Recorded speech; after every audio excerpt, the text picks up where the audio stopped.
우리 오늘 새해 제가 이제 기도로 정했는데, 기도에 대해서는 다음 주부터 격주로 제가 기도에 대해서 하나하나씩 성경이 가르치는 기도, 또 우리가 어떻게 실제적으로 기도의 삶을 살아갈 수 있는지에 대해서 이제 구체적으로 우리가 알아갈 것입니다. 이제 근데 그 전에 제가 올해 새해 첫 주에 기도하면서 어떤 말씀을 하나님 앞에서 준비해서 또 여러분들에게 선포를 해야 할까를 고민하면서 하나님이 마음에 주신 말씀이 오늘 본문의 말씀입니다. 창세기 35장 1절부터 7절까지 우리 다 같이 일어나서 하나님 말씀 봉독하겠습니다. 창세기 35장 1절에서 7절 말씀입니다. 창세기 35장 1절부터 7절까지입니다. 저와 여러분이 한 절씩 교독하고 마지막 7절을 같이 봉독하도록 하겠습니다. 제가 먼저 선독하겠습니다. 하나님께서 야곱에게 이르시되 일어나 베델로 올라가서 거기 거하며 너가 너의 형 에서의 얼굴을 피하여 도망하던 때에 너에게 나타났던 하나님에게 거기서 제단을 쌓으라 하시니,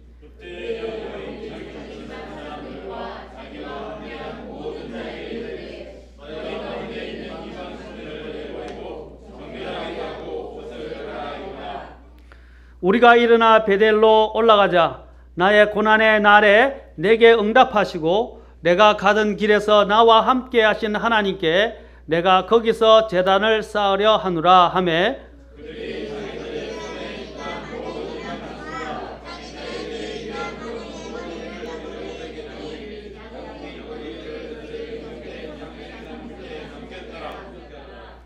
그들이 이동할 때에 그들의 사방 도시들 위에 하나님의 두려움이 임함으로 그들이 야곱의 아들들을 추격하지 못하였더라.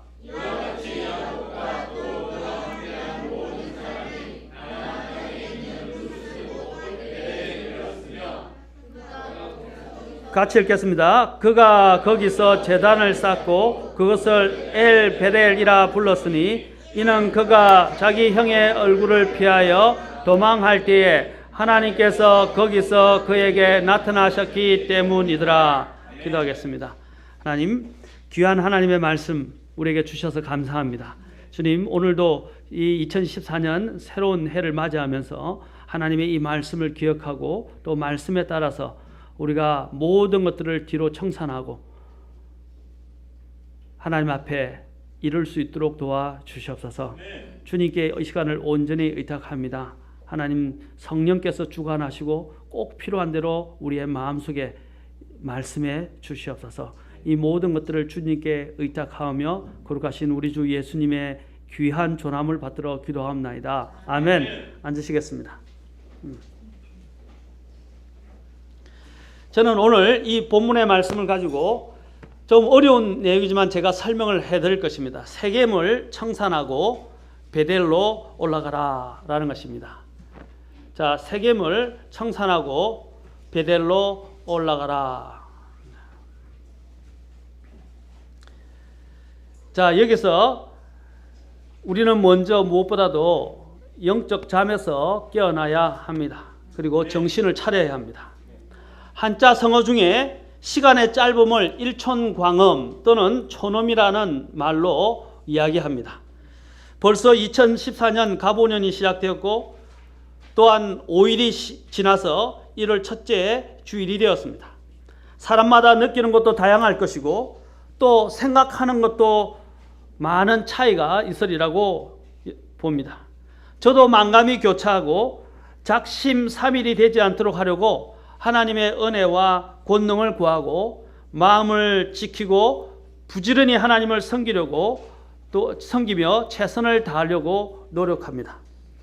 후회가 없도록 최선을 다해 살아와서 당당히 묵은 해를 보내고 담대히 새해를 맞는 사람도 있을 것이고, 또 내내 건강하고 매사에 형통해서 대망의 새해를 기대하는 사람도 있을 것이고, 질병과 패배로 낙심에 빠져 있거나 죄악과 영적인 태보 혹은 정체로 인해서 죄책감과 좌절감에 쌓여서 송구영신이라는 것이 더없이 처량하고 앞으로 살아갈 일이 막막하고 수많은 걱정들이 쏟아지는 사람들도 있을 것입니다. 그러나 시간은 멈춰서서 우리를 기다려주지 않는다는 것입니다. 우리의 의사와는 관계없이 시간은 계속 흘러간다는 것입니다. 그러므로 헛송세월을 하지 않으려면 우리는 빨리 정신을 차리고 세월을 아껴야 합니다. 에베소서 5장 14절과 16절부터 17절에서 사도 바울은 이렇게 말합니다. 그러므로 그분께서 이러시기를 너 잠자는 자여 깨어서 죽은 자들로부터 일어나라. 그리스도께서 너에게 빛을 주시라 하시느니라. 시간을 되찾으라. 날들이 악하니라. 그러므로 너희는 지혜 없는 자가 되지 말고 오직 주의 뜻이 무엇인지 이해하라 라고 말하고 있습니다. 첫째는 잠자는 자에게 깨어나라 라고 촉구하고 있습니다. 그래야만이 그리스도께서 빛을 주신다는 것입니다. 눈을 감고 있으면 빛이 들어오지 않아요. 눈을 떠야 빛을 느낄 수 있습니다. 아멘. 근데 많은 사람들이 잠을 자고 있고 눈을 감고 있습니다. 잠에 취해 있습니다. 영적인 잠을 자고 있습니다. 근데 사도 바울은 일어나라, 깨어 일어나라 라고 말하고 있습니다. 그래야만이 그리스도께서 빛을 주신다는 것입니다. 그리고 또한 두 번째로 계속해서 시간을 되찾으라 라고 그랬어요. 리딤이라는 말은 시간을 다시 돈을 주고 다시 사더라도 어떻게 해요?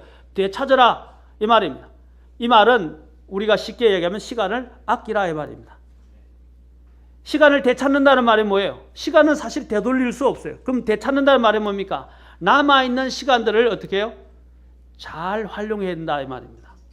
그것이 바로 세월을 지혜롭게 사용하는 것이고 시간을 아끼는 것이라고 할 수 있습니다. 왜 시간을 아껴야 하느냐? 그 이유에 대해서 말하기를 세상의 날들이 이 시간의 날들이 악하기 때문이다 라고 되어 있습니다. 날이 악하기 때문에 시간을 아껴야 합니다. 그리고 또한 우리는 제한된 삶을 삽니다. 인간 수명이 얼마나 길겠습니까? 해가 거듭되어질수록 우리는 생명이 줄어든다는 말입니다. 그러나 또 달리 말하면 우리가 우리를 구원하신 예수님을 만날 날이 더 가까이 이르렀다라는 것을 말해주는 것입니다. 그러니까 여기서 말하기를 그러므로 너희는 지혜 없는 자가 되지 말고 무엇을 분별하라 그랬어요? 오직 주의 뜻이 무엇인지 이해하라 그랬어요. 지혜 없는 자가 되지 말고 주의 뜻을 이해하라고 그랬어요. 사랑하는 성도 여러분 주의 뜻을 알고 계십니까? 제가 지난 시간에 설교했고 또 말씀드렸지만 사도 바울이 구원받고 난 다음에 제일 먼저 구했던 기도 제목이 뭐예요? 주여 내가 무엇을 하기를 원하시나이까? 바로 하나님의 뜻을 찾고자 했고 하나님의 뜻을 구했다는 사실입니다. 왜냐하면 하나님의 뜻만이 영원히 남을 것이기 때문입니다. 아멘. 하나님의 뜻만이 완전하기 때문입니다. 하나님의 뜻만이 가장 선하기 때문입니다. 사랑하는 성도 여러분, 하나님의 뜻이 내 삶을 위한 내 삶에 대한 하나님의 계획과 뜻이 무엇인지 알고 계십니까? 제가 그랬죠. 향방 없이 살아가지 말라고. 12월 30일 날 마지막 밤에 말씀을 전했습니다. 향방 없는 사람처럼 살아가지 말라고. 목적을 갖고 비전을 갖고 살아가라고 말씀드렸습니다. 비전이 없는 백성은 하나님이 망한다고 하셨습니다. 아멘. 사랑하는 성도 여러분, 여러분을 향한 하나님의 뜻이 무엇입니까?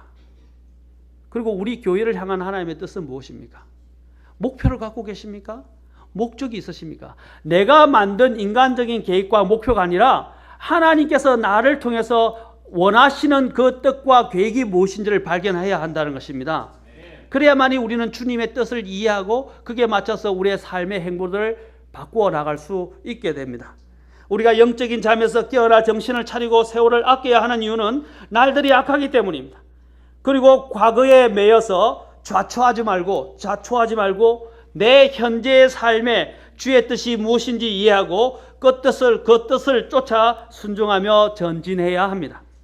새해 첫 주에 저는 여러분들이 아프고 쓰라리고 상처로 가득한 과거를 청산하고 하나님께로 돌아가서 밝고 은혜로운 행보를 재시작할 수 있기를 부탁드리고 또 이 말씀을 통해서 점검해 보는 시간이 되었으면 좋겠습니다. 먼저 저는 세겜을 청산하라 라고 말씀드리고 싶습니다.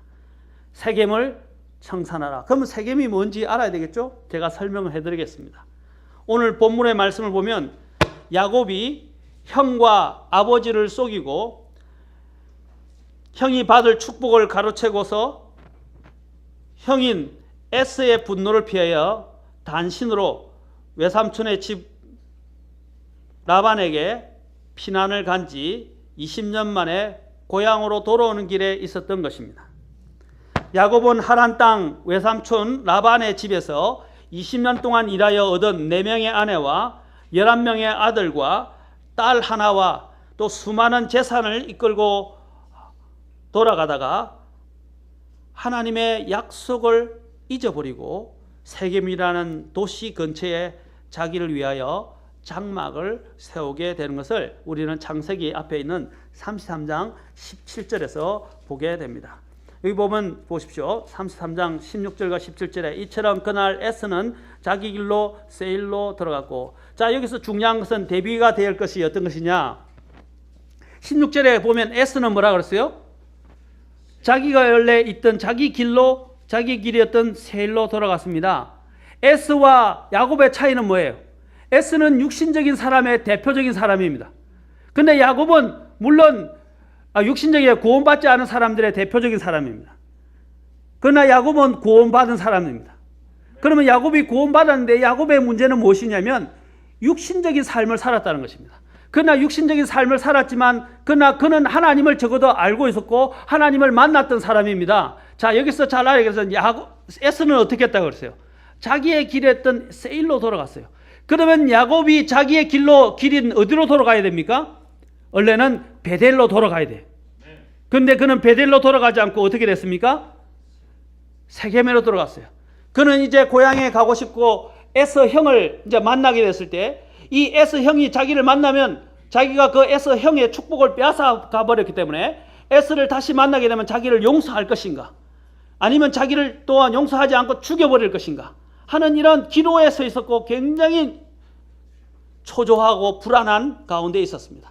그러나 어쨌든 저는 하나님의 명령을 받고 하나님의 뜻에 따라서 그는 또 그 이전에 있던 라반의 삼촌의 집을 떠나서 이제 에서에게 나아가게 됩니다. 그런데 의외로 어떻게 해요? 에서가 그를 반갑게 맞이하고 옛날 일들을 다 잊어버리고 그쵸? 서로 화해하고 이제 헤어지는 내용이 여기입니다. 헤어지면서 어떻게 했습니까? 에서는 자기의 길은 세일로 돌아갔습니다. 그런데 야곱은 어떻게 해요? 자, 자기가 문제가 생겨서 형한테 죽임을 당할지도 몰라서 벌벌 떨 때는 어떻게 해요? 하나님 앞에 구했었어요. 그리고 하나님 앞에 간절했었어요. 그러나 문제가 싹 해결이 돼버리자 어디로 갔습니까? 베델이 아닌 세겜으로 가버렸어요. 그 숫곳이라는 것에 있는 세겜에 그는 장막을 치고 그곳에 머물게 되었습니다. 19절 보십시오. 자기 장막을 거기서 쳤다고 말하고 있습니다. 17절 보십시오. 야곱은 이동하여 숫곳에 이르러 자기를 위해 집을 짓고, 자, 집까지 지었어요. 그리고 자기 가축을 위해 우리까지 지었어요. 그리고 그곳의 이름을 숫곳이라 하였습니다. 여러분 세겜은 어떤 곳입니까? 여러분 에발산과 그림심산이라는 것은 이스라엘에서 역사적인 곳입니다. 그렇죠? 두 산에서 이스라엘 백성들이 하나님의 법을 받고, 그렇죠? 한 산에 서고 한 산에 서서, 한 산에서는 어떻게 했습니까? 하나님의 말씀의 축복의 말씀을, 또 한 산에서는 하나님의 저주의 말씀을 들었고 이 골짜기에 메아리 치게 만들고 그래서 한쪽에서는 한쪽 무르드가 축복에 대해서 이야기할 때 아멘이라고 이야기했고 울려 퍼지고, 또 한쪽에서 살에서는 또한 저주를 하나님께서 말씀하셨을 때 또한 그것에 대해서도 아멘이라고 말했던 기념비적인 산입니다. 그 두 산의 사이에 있는 곳이 바로 숫곳, 바로 세겜이 자리한 곳이라고 할 수 있습니다. 자, 이것은 굉장히 역사적으로나 또한 실제적인 장소적인 교통의 요지이기도 하고 종교적 중요성을 띠는 곳이었습니다. 가나안 사람들은 이 세겜을 땅의 중심이라고 불렀습니다. 사사기 9장 37절에 보면 나옵니다. 그는 땅의 중심이라고 생각했던 것이 바로, 가나안 사람들이 땅의 중심이라 생각했던 것이 바로 이 세겜이었습니다. 먼저 이 세겜은 창세기 12장 6절부터 7절에 보면 아브라함이, 바로 야곱의 할아버지였던 아브라함이 바로 가나안에 와서 처음으로 이 세겜에 제단을 쌓았던 곳입니다. 또한 창세기 33장 18절부터 20절 보면 또한 그 도시, 세겜 도시의 일부를 사서 거기에 제단을 쌓았다고 말하고 있습니다. 또한 창세기 48장 22절에 보면 야곱이 세겜을 무력으로 나중에 손에 넣었다고 전하고 있습니다. 이 야곱이 세겜에 거주하는 것이 하나님의 뜻이 아니었습니다. 물론 역사적인 부분도 없지 않아 있는 곳이지만 하나님이 그를 부르시고 그를 만났던 장소는 어디냐면 바로 베델이라는 곳이었습니다. 그가 도망갈 때 야곱이 여름은 돌베개 베고자 갔습니다. 그 찬송 아시죠? 그 찬송에 있는 것처럼 그가 돌베개를 베고자 하면서 하나님의 그 천사들이 사닥다리를 오르고 내리고 하는 부분을 통해서 하나님을 꿈에서 뵙게 되고, 그 다음에 어떻게 됩니까? 그게 제단을 쌓았던 곳이, 그가 정말로 얼마나 쫓겨다니는 삶, 그리고 들판에 누워서 돌을 베개 삼아서 그 자는 그 처량하고 불쌍한 삶을 생각해 보십시오. 그러나 그가 찢기고 도망다니는 그런 삶 가운데서 바로 하나님을 만나게 되었던 장소가 바로 베델이었습니다. 그가 정말 하나님의 위로와 하나님의 인도하심과 하나님의 은혜를 경험한 자리가 그 베델이었는데, 그가 돌아가야 할 그 곳이 바로 베델인데 그는 베델로 가지 않고 바로 이 세겜에 안주하게 되었던 것입니다. 세상 사람은 자기의 갈 길로 갑니다. 자기의 길로 가요. 자기가 있던 곳으로 가요. 그리스도인들이 자신들이 있어야 할 곳이 어디입니까? 하나님을 만났던 자리로 가야 됩니다. 아멘? 하나님을 만났던 그 자리로 돌아가야 되는데, 만약에 그리스도인들이 실패하고 꺾이고 또한 상처받고 찢기고 아픈 이런 상황 가운데서 그가 하나님을 만났던 장소로 돌아가지 않으면 반드시 큰 문제가 생긴다는 사실을 오늘 이 본문의 말씀을 통해서 이야기해 주는 것입니다. 야곱은 베델로 돌아갔었어야 했습니다. 그러나 그는 베델로 돌아가지 않고 어디에 머물게 됐습니까? 이 세겜에 머물게 되었습니다. 그가 이 세겜에 머물러 거주하다가 결국에는 큰 변과 환난을 당하게 됩니다. 하나님께서는 분명 그에게 베델로 올라가라고 명령하셨습니다. 이 세겜은 BC 12세기 말에 파괴되었고, 그때까지 1000년 가까이나 거룩한 장소였던 곳에, 그 장소였던 것이 세속적인 장소로 변해버렸습니다. 그리고 나중에는 이상한 이런 행정상의 건물들이 돌아서고 거룩한 이런 자치는 감춰져 버리고 말았습니다. 특히 이란 이 세겜성이 파괴된 것은 사사기 9장에 보면 이 세겜성이 파괴된 것을 보게 되는데, 이 세겜성이 아비멜렉에 의해서 파괴가 됩니다. 그래서 이 아비멜렉에서 파괴되어서 더 이상은 이런 거룩한 지역으로서의 기능을 상실하게 되고, 인간의 종교적인 그리고 또한 우상과 그 다음에 인간적인 제도만이 가득 차져 있는 그러한 도시로 전락해버리고 맙니다. 열왕기 12장 1절에 보면 여로보암이 이 세겜에서 북이스라엘의 최초의 왕이 되었습니다. 여러분이 역사를 지금 이야기하는데, 원래는 이스라엘이 하나였는데 북왕국 이스라엘과 남왕국 유다로 분할이 되어버리죠. 하나님께 불순종해서 솔로몬 이하에. 그래서 그때 최초의, 그 다음에 솔로몬의 아들이었던 르호보암이 나라를 다스렸는데, 르호보암이 하나님을 제대로 섬기지 않고, 그렇죠? 하나님의 조언에 따르지 않으니까 하나님께서 그 나라를, 왕국을 찢으셔서 여로보암이라는 사람을 일으켜서 어떻게 해요? 여로보암이 열집바와 함께 북왕국 이스라엘을 세우게 되고 그 다음에 유다와 비냐민이 어떻게 됩니까? 남왕국 유다를 세우게 됩니다. 그때 북왕국 이스라엘을 세우면서 이제 어떻게 됩니까? 바로 이 세겜에 이제 세겜에서 최초의 왕이 이 여로보암이 되게 되었습니다. 그리고 이 세겜 도시를 다시 재건하게 되었습니다. 그리고 최종적으로는 디르사로 나중에 낙착이 됐기는 했지만 이 세겜은 바로 그런 부분에 있어서 특별한 장소이기도 하지만 타락의 장소로 그리고 우상 숭배지로 전락한 장소로 나오게 된 것입니다. 그런데 이 세겜 가운데 이 야곱이 그곳에 머물러서는 안 됨에도 불구하고 세겜에 머물게 되었습니다. 나중에 우리가 또한 신약에 보면 이 세겜에서 누가 나중에 나타나서 또한 좋은 일화가 나오게 되는데 예수님께서 바로 이 수가성 여인을 만나서 사마리아 우물가에 있는 수가성에 있는 여인을 만나서 그를 구원하는 그녀를 구원하는 내용이 나옵니다. 여기 이 수가라는 것이 바로 이 세겜에 가까운 바로 한적한 동네였다는 것입니다. 이 수가가 바로 세겜이었습니다. 야곱은 한때 아버지와 형을 속이면서 환난을 당하고 도피 생활을 하게 됐고 오랜 세월 동안 그는 라반 삼촌의 집에서 뼈 빠지게 일을 하면서 고생을 해야 했습니다. 이러한 환난과 고난을 사용하셔서 하나님께서는 야곱을 어떻게 했습니까? 영적으로 훈련시키셨고 영적으로 크게 성장시켰습니다. 조상 때부터 들어왔던 그 하나님과 인격적인 만남이 바로 또한 베델에서 있었습니다. 피난 가정 가운데서 바로 하나님을 만났던 것입니다.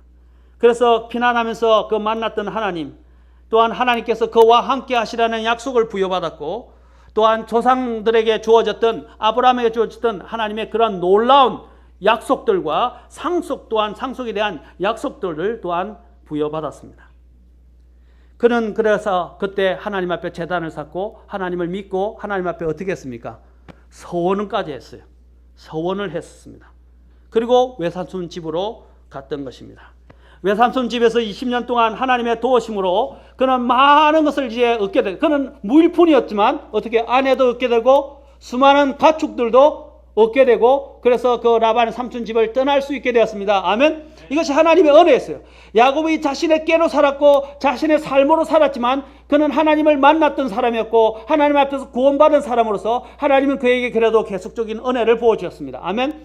구원받은 사람에게는 하나님의 영원한 생명의 은혜가 있지만은 또한 그와 더불어서 하나님이 그의 불순종에도 불구하고 그에게 그 은혜를 거두지는 않아야 하십니다.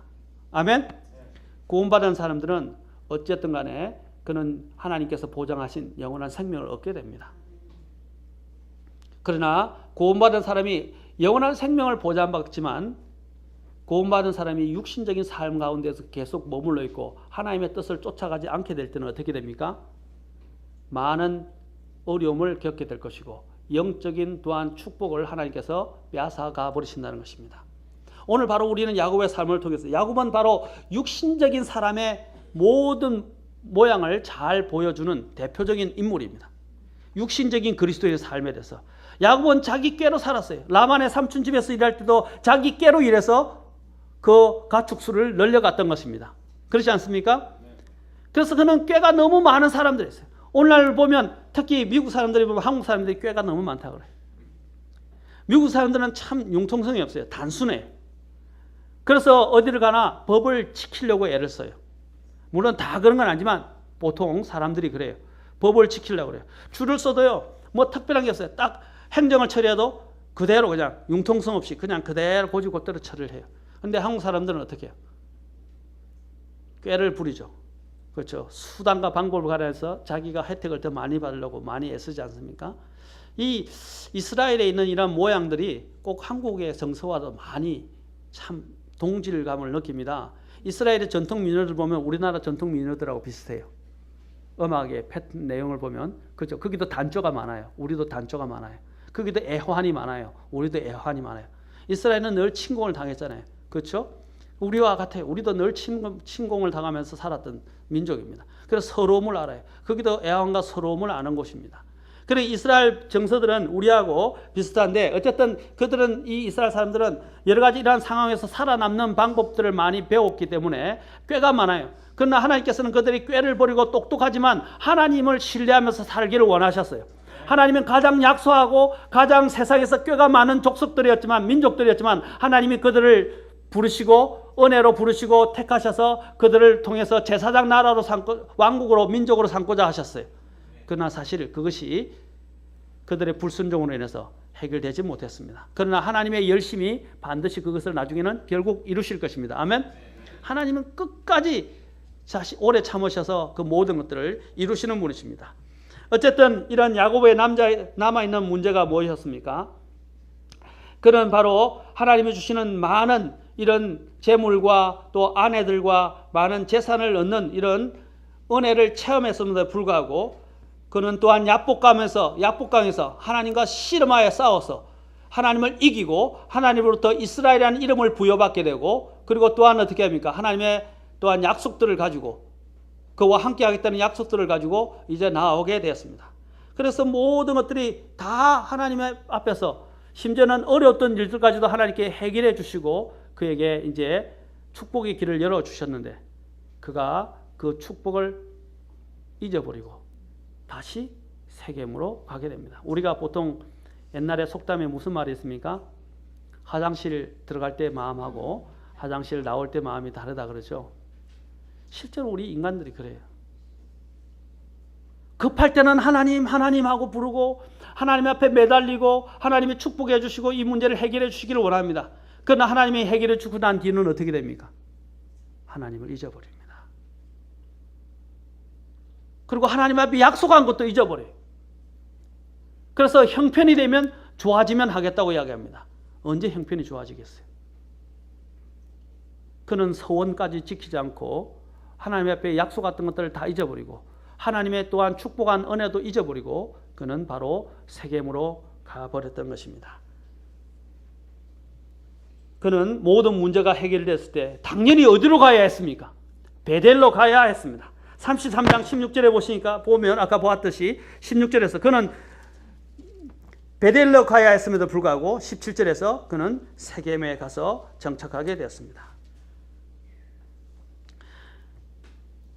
오늘날로 말하면 그는 오늘 17절에 있듯이 17절에서 그가 어떻게 했어요? 자기를 위해 집을 지었고 자기 가축을 위해 우리를 지었다라고 말하고 있습니다. 오늘로 말하면 어떻게 합니까? 이제 좀 풀리고 일이 잘 해결되니까 이제 부동산 투자하는 거예요. 그리고 또한 이제 재산을 늘리는 이제 재미를 보기 시작한 겁니다. 그러니까 우리도 만들고 이제 부동산 투자하고 이제 사업을 시작하는 거예요. 오늘날 보십시오. 사업 많은 사람들이 그러지 않습니까? 하나님이 그런 재물 얻을 권능을 누가 주시는 거예요? 하나님이 주시는 것입니다. 그렇죠? 그에게 빈 털터리에 불과했던 그에게 이런 아내와 모든 재물을 주신 분이 누구입니까? 하나님이셨어요. 하나님께서는 잠언과 전도서에서 이 재물을 얻을 권능을 하나님이 주신다고 말씀하셨어요. 그런데 그는 하나님이 이런 은혜를 주시는데도 불구하고 하나님을 잊어버리고 어디로 갑니까? 세겜으로 갔다는 사실입니다. 그러나 세겜에 정착한 것만이 다가 아닙니다. 그가 이 세겜에 정착하면서 결국에는 세상적으로 변하게 되고 하나님을 향한 사랑과 중심을 잃어버리고 10년이나 넘게 그 세겜에 머물러 정착하게 됩니다. 그러던 어느 날 그에게 34장으로 가면 문제가 발생하게 됩니다. 바로 자신의 사랑하는 딸 디나가 강간을 당하게 됩니다.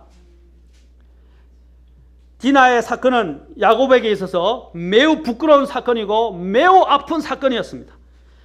세상의 유혹거리들과 아까 이야기했던 타락에서 세속주의의 온상이 되었던 그런 세겜 지역을 이 디나가 구경하러 나갔던 거예요. 구경하러 나갔다가 그 세겜 도시의 족장의 아들에게 강간을 당하게 됩니다. 거기 34장 1절부터 3절에 나옵니다. 보십시오. 레아가 야곱에게 낳은 딸 디나가 그 땅의 딸들을 보러 나갔는데 그 땅의 딸들을 보러 갔어요. 세상의 딸들이 어떻게 하는가 보러 간 거예요. 그러니까 야곱이 이제는 모든 것들이 해결되니까 세겜에 머물면서 어떻게 해요? 자녀 교육을 소홀히 했어요. 그러니까 이 자녀가 제대로 교육을 안 받으니까 어디로 가는 것입니까? 자기 가족, 안전한 가족 안에 머물러 있어야 되는데 세상으로 간 거예요. 이것은 뭐를 말하냐면 우리가 안전한 하나님 안에, 안전한 하나님이 주신 교회 안에 머물러 있어야 되는데 교회 밖을 나가고, 교회라는 하나님의 보호하신 울타리를 밖을 나가게 되고, 목자의 돌봄 밖에 나가게 되고, 또한 하나님이 보호하시는 그 보호의 영역을 떠나가는 자리를 말하는 것입니다. 그렇게 될 때 어떻게 되는 것입니까? 낭패를 당하는 것입니다. 오늘 디나가 어떻게 됐습니까? 그래서 딸들을 보러 나갔는데 2절, 히위 족속 하몰의 아들로서 그 지역의 통치자인 세겜이 그녀를 보고 데려가 그녀와 함께 눕고 그녀를 더럽히니라. 여기 그 통치자 이름이 뭐라고 했어요? 세겜이라고 되어 있어요. 세겜. 그의 혼이 야곱의 딸 디나에게 굳게 붙어 그가 그 소녀를 사랑하며 그 소녀에게 친절히 말하더라. 여러분의 딸들이 강간을 한번 당했다 생각해 보십시오. 아마 저도 억장이 무너지고 저 같으면 용서를 안 할 것 같아요. 얼마나 아픈 일입니까? 근데 야곱은 어떻게 말을 할 수가 없었어요. 아마 그 안에는, 그 자신 안에는 죄책감이 많았을 것 같아요. 왜냐하면 자신이 하나님을 잊어버렸기에 이런 봉변을 당하는 것인가, 아마 큰 죄책감에 쌓였던 것으로 보여집니다. 그래서 그는 이 디나 사건을 그냥 묻어두려고 합니다. 왜냐하면 이것을 했다가는 큰 전쟁이 일어나고 자신이 누리고 정착했던 모든 것들이 순식간에 다 뒤집어지게 됩니다. 그래서 그는 이 문제를 문제 삼지 않으려고 했는데 이제 문제가 계속해서 일어나기 시작합니다. 이제 어떻게 됩니까? 여기에는 아까 이 세겜이 어떻게 해요?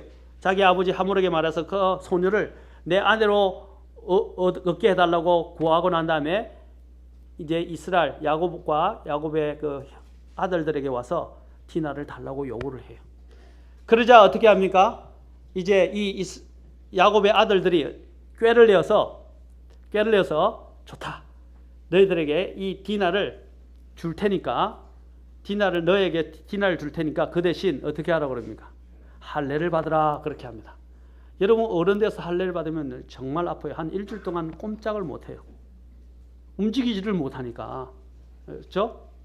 그 할례를 받게 돼서 그들이 이제 할례를 받으니까 어떻게 해요? 아파서 아무것도 하지 못하니까 그때 이제 이 야곱의 12아들이 일어나서 어떻게 해요? 거기에 있는 세겜에 있는 도시의 사람들을 무참하게 멸절시킵니다. 이러한 사건으로 인해서 이제 어떤 일이 또 설상가상으로 일이 더 커지게 되었어요. 그러자 어떻게 됩니까? 이로 인해서 야곱의 아들들의 살육으로 인해서 야곱은 주변 세력들에게 보복을 당하게 되는 두려움을 가지게 되었습니다. 야곱의 아들들의 이 폭행이 온 지역에 알려지게 되고 가나안 족속과 브리스 족속에게 나쁜 사람들이라고 하는 악취를 남겨놓게 되는 사건이 되게 되었습니다. 34장 30절을 보십시오. 여러분, 이 문맥을 제대로 잘 이해해야, 역사적 배경을 잘 이해해야 오늘 제가 하는 본문의 말씀을 이해할 수가 있습니다. 34장 30절 보십시오. 야곱이 시므온과 레위에게 이르되 너희가 나를 괴롭게 하여 나로 하여금 이 땅의 거주민들 가운데서 곧 가나안 족속과 브리스 족속 가운데서 악취를 내게 하였도다. 나는 수가 적은즉 그들이 나를 치려고 함께 모여 나를 죽이리니 그리하면 나와 내 집이 멸망하리라 하매. 이제 그가 편안했던 모든 사람들이 순식간에 물거품처럼 무너지기 시작합니다. 그는 어쩔 수 없이 어떻게 돼요? 이제 세겜에 더 이상 머무를 수도 없게 되었습니다. 이와 같이 하나님을 떠난 사람의 삶의 결과는 좋은 것이 될 수 없습니다. 아주 참담한 꼴이 된 야곱은 비로소 자기가 어디서부터 잘못된 것인지를 깨닫게 된 것입니다. 본래의 목표를 잃어버리고 처음부터 베델로 가야 할 야곱이 숫곳에서 세겜에서 살려고 했던 것이 자체가 잘못됐던 것입니다. 잘못된 것을 깨달았으면 빨리 그것을 떠나야 합니다. 그래야 죄를 더 짓지 않게 되고, 그렇죠? 또 죄를 더 지을 수 있는 그러한 가능성에서부터 피할 수 있게 되는 것입니다. 죄는 어떻게 됩니까? 피해야 됩니다. 아멘? 죄는 피해야 돼요. 그곳에 있게 되면 죄는 전염병처럼 전염이 됩니다. 여러분 전도서에서 뭐라고 그랬습니까? 한 명의 죄인이 많은 선을 파괴한다 그랬어요. 적은 누룩이 온 빵덩어리를 부풀게 한다고 또한 사도 바울은 이야기하고 있어요. 여러분 죄 하나가 인생 자체를 망칠 수 있습니다. 죄 하나가 교회 전체를 망칠 수 있습니다. 죄 하나가 가족 전체를 다 망칠 수 있습니다. 여러분 명심하셔야 해요.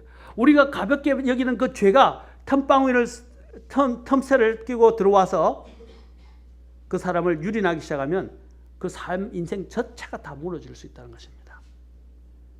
육신적인 사람은 죄로 가득 차 있어요. 그러다 보니까 이 죄가 결국에는 그를 삼키고 마는 것입니다. 베델로 가야 할 야곱의 세겜으로 잘못 갔을 때 거기에는 분명히 자기가 보기에 풍요하고 번영이 있다고 보였겠지만 결과는 수많은 시련을 겪어야 했습니다. 여러분 전에 제가 얘기했죠. 잘못된 선택, 롯의 선택을 기억하십니까? 제가 롯에 대해서 선택했죠. 롯에 설교했죠. 롯이 잘못된 선택, 눈에 보이기에 좋은 대로 눈에 따라, 눈의 안목의 정령에 따라 선택함으로 해서 그는 어떻게 했습니까? 결국에는 모든 걸 다 잃게 되고 또 그도 어떻게 자녀 교육을 잘못시켜서 딸과 딸이 함께 눕게 되고 그 뒤로부터 자손들이 생겨나게 돼요. 어떤 자손이에요? 예, 모압 자손들이 생겨나게 되죠. 암몬과 모압. 동일한 이러한 부분들이 또한 여기서 반복되어지고 있는 것을 우리는 보게 됩니다. 사랑하는 성도 여러분, 이 역사는 반복돼요. 항상 역사는 반복됩니다. 내 인생을 보십시오. 내 인생의 역사도 항상 보면 주기적으로 반복되어지는 모습을 볼 수 있어요. 현상들이. 이 세계 역사도 마찬가지예요. 그러나 사람들의 문제는 뭐냐? 하나님께서 역사를 통해서 가르치시고자 뭐냐? 역사는 반복되지만 사람들이 거기서 교훈을 받지 않는다는 것입니다. 거기서 배우려 하지 않는다는 것입니다. 거기서 바꾸려 하지 않는다는 것입니다. 그리고 하나님을 찾아 돌아가지 않는다는 것입니다. 우리의 삶도 한번 보십시오. 우리의 삶에 얼마나 많은 하나님께서 개입하시고 많은 삶에 있어서 반복이 있어 왔습니까? 똑같은 일들을 얼마나 수없이 많이 번복했습니까? 그럼에도 불구하고 우리는 어떻게 해요? 변하지 않는다는 거예요. 그게 바로 오늘 여기서 보고 있는 야곱의 모습이었습니다. 결국은 그는 이러한 위기로 말미암아서 어쩔 수 없이 하나님 앞으로 다시 나가게 됩니다. 여러분 고난은 어떤 때는 좋은 것입니다. 받는 당신은 슬프고 참 괴로운 일이지만 그 고난은 하나님의 사랑의 매입니다. 사랑의 손길이라는 거예요. 다시 하나님께로 인도하는 하나님의 도구입니다. 아멘. 그래서 고난이 당하는 것은 힘든 일이에요. 아프고 쓰라리고 상처가 되는 일들입니다. 곤욕스러운 일들이에요. 고통스러운 일들입니다. 그러나 우리가 정말 하나님을 신뢰하게 된다면 그것은 바로 은혜로 변할 수 있는 축복의 자리가 되는 것입니다. 그가 이러한 고난을 겪고 이런 환난을 당함으로 인해서 결국 그는 어떻게 됩니까? 다시 하나님 앞에 나아가게 됩니다. 하나님께서 그에게 나타나셔서 잠든 그의 영혼과 삶을 바로 깨우셨던 것입니다. 35장 1절 보십시오. 하나님께서 야곱에게 이르시되 일어나 베델로 올라가서 거기 거하며 너가 내 형 에스의 얼굴을 피하여 도망하는 때에 너에게 나타났던 하나님에게 거기서 제단을 쌓아라. 참 하나님은 은혜로우십니다. 아멘. 선하신 분입니다. 그리고 또한 오래 참으신 분임을 우리가 보게 됩니다. 하나님은 영적인 잠을 자고 있던 이 야곱을 이 음성으로 지시하시면서 깨우십니다. 이것은 하나님과 관계성을 다시 한번 굳건하게 복원하라는 말씀입니다. 야곱에게 있어서 세겜 땅은 고난과 상처와 괴로움으로 가득 찬 곳이었습니다. 세겜을 생각할 때마다 아픔밖에 없어요. 상처밖에 없어요. 그래서 하나님은 이제 그 세겜을 떠나라고 말씀하십니다. 이제 우리도 마찬가지입니다.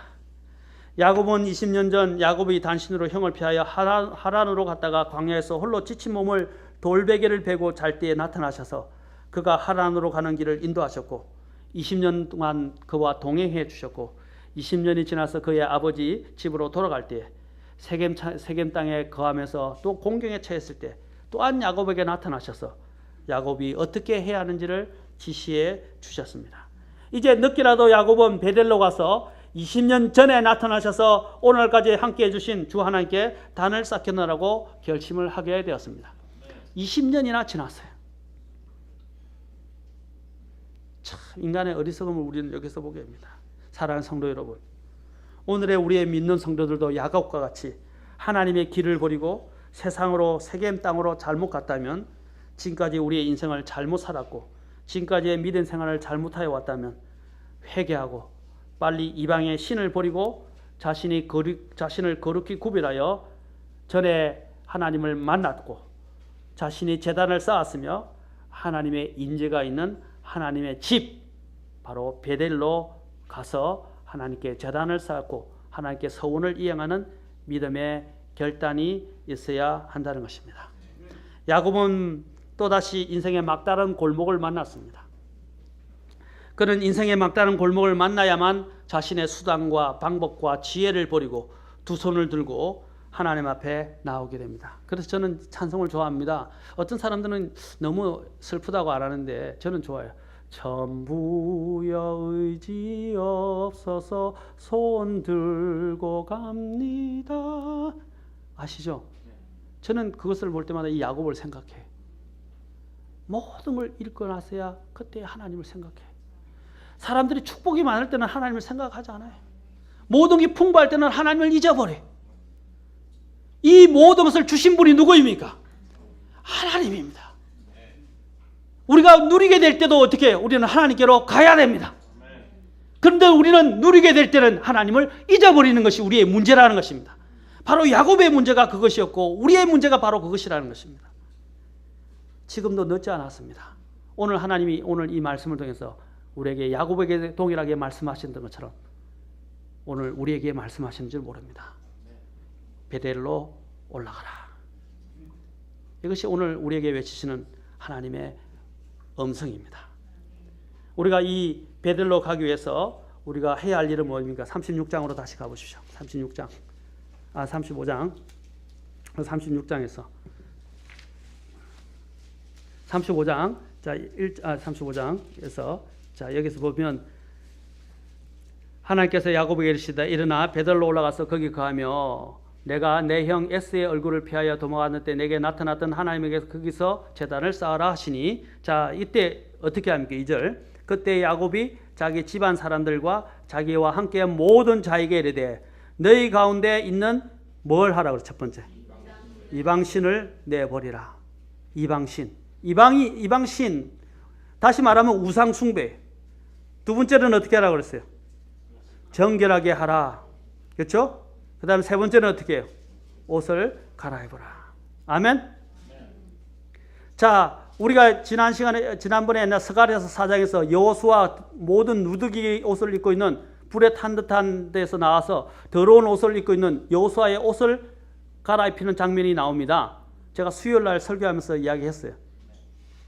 이것은 굉장히 중대한 의미를 말하는 것입니다. 그렇죠? 자, 영적인 거룩한 옷으로 갈아입어야 돼요. 첫째는 어떻게 해야 됩니까? 우상 숭배를 버려요. 우상이 뭐예요? 우상이 뭐예요? 예, 하나님보다 내가 더 사랑하고 붙들고 있는 모든 것들. 바로 그것이 다 우상이에요. 오늘 야곱이 명령하는 게 뭐예요? 첫 번째로 하나님 앞에 가기 위해서 우상을 버리라 이 말입니다. 우상을 버리라는 거예요. 여러분이 갖고 있는 하나님보다 더 사랑하는 것, 하나님을 만났던 것 이외에 더 집착하고 있었던 그 모든 우상들을 다 모아서 불태워버려야 합니다. 아멘? 그것이 진정한 회개하고 부흥으로 나가는 그리스도의 첫 번째 결단입니다. 여러분이 더 사랑하고 붙잡고 있는 것이 뭐예요? 그것이 무엇이든지 간에 그걸 오늘 모으십시오.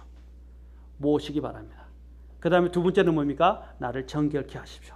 주의 보혈로 나를 씻으십시오. 요한일서 1장 9절에 뭡니까? 우리가 우리의 죄를 자백하면 그분께서는 신실하시고 의로우셔 우리의 불법을 용서하시고 모든 죄에서 우리를 깨끗게 하실 것이라고 약속하셨어요.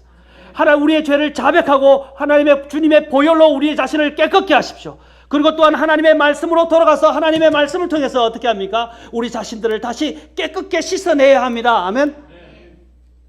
그리고 하나님 앞에 거룩히 구별시키십시오. 그 다음에 세 번째는 어떻게 합니까? 옷을 갈아입어야 됩니다. 새 사람을 입어야 됩니다. 새 사람을 입으라는 것입니다. 자, 그 다음에 어떻게 합니까? 우리가 일어나 베델로 올라가자. 나의 고난의 날에 내게 응답하시고 내가 가던 길에서 나와 함께 하신 하나님께 내가 거기서 제단을 세우려 하느라. 4절 잘 보십시오. 4절 보십시오. 그들이 자기들의 손에 있던 모든 이방 신과 자기들의 귀에 있던 모든 귀고리를 야곱에게 주니 야곱이 그것들을 어디에 했어요? 세겜 옆에 어디에? 상수리 나무 밑에 숨겼더라. 여러분, 이 상수리 나무가 뭔지 아십니까? 바로 십자가를 말합니다.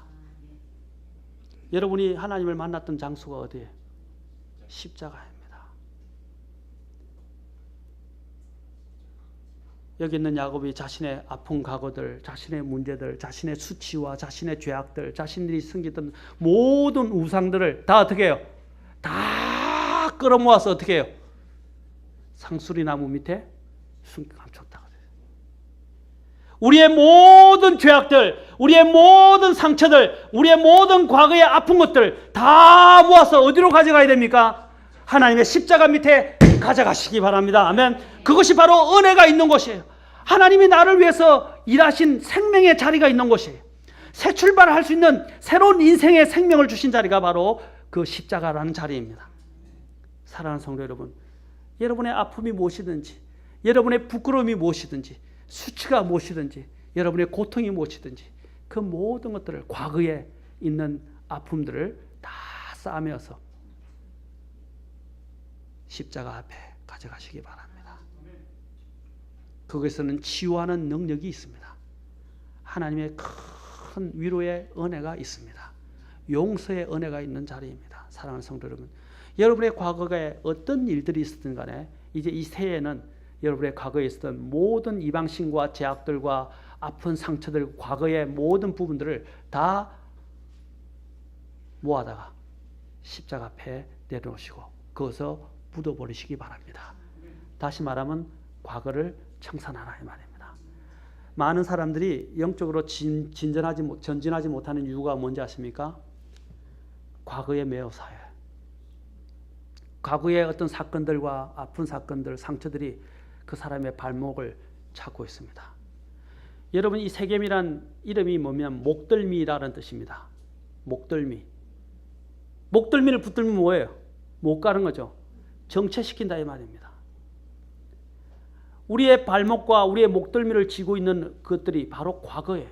여러분의 과거에 어떤 사람들이 여전히 과거에서, 오늘 우리 여기에 있던 그 새로운 신자들이 오늘 모았는데, 새로운 신자들이 왔었으면 참 좋았을 건데, 그 새로운 신자들이, 많은 사람들이 이런 정서적인 우울증이나 아니면 또한 패배감이나 아니면 또한 자폐에 빠지는 사람들의 문제가 뭔지 아십니까?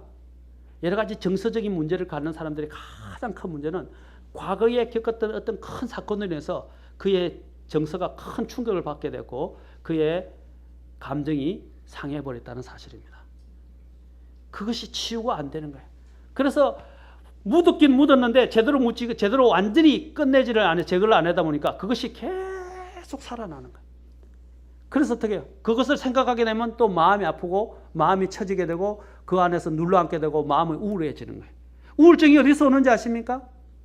우울증이 바로 그 과거에 매여 있는 사람들입니다. 가장 대표적인 현상이, 우울증이 감정적인 사람에게 있을 수도 있는 예정. 우리도 그렇잖아요. 옛날에 나쁜 기억들이 있을 수 있어요. 근데 있을 수 있는 이 사건을 어떻게 해야 됩니까? 빨리 처리를 해야 되는데 그 사건에 어떻게 해요? 빠져가지고 이제 생각이 나래를 펴기 시작하는 거예요. 그리고 그 생각에 사로잡혀 살게 되고 그 생각이 사람을 삼키게 됩니다. 그러면 어떻게 해요? 그 사람이 그냥 의지가 상실되면서 쫙 깔아앉게 되고 아무런 삶의 의지가 없어져요. 그게 심해지게 되면 어떻게 됩니까? 환청을 듣게 되고 마귀가 역사하면서 자살까지 하게 되는 거예요. 여러분, 이 과거는 굉장히 무서운 거예요. 오늘 야곱이 이 아픈 이 과거의 상처들을 상수리 나무 앞에 모든 것을 묻어두고 그가 새 출발을 해서 베델로 나아갔던 것처럼 우리의 삶에 있어서 모든 상처와 아픔과 과거와 이 모든 것들을 다 십자가에 묻어버려야 됩니다. 아멘. 누구든지 그리스도 안에 있으면 새로운 피조물이라고 하셨어요. 우리는 이제 과거는 모든 것이 끝났어요. 십자가에서 끝나버린 살입니다. 이제 과거에 매여 살지 마세요. 이제는 과거를 잊어버리십시오. 그래서 사도 바울이 말했습니다. 내 뒤에 있는 것은 잊어버리고 앞에 있는 것을 보고 내가 달려간다고 했어요. 무엇을 보고? 부르심의 상을 향하여 달려간다고 그랬어요. 여러분의 아픈 상처가 저는 어떤 건지 모릅니다. 저도 아픈 상처가 있습니다. 상상도 여러분 말로 형용할 수가 없어요. 제가 수련회 때 잠깐 가서 간증을 하면서 나누었지만 여러 형제자매들하고 지금도 생각하면 몸서리가 치고요. 가슴이 아프고 상처를 말로 할 수가 없어요.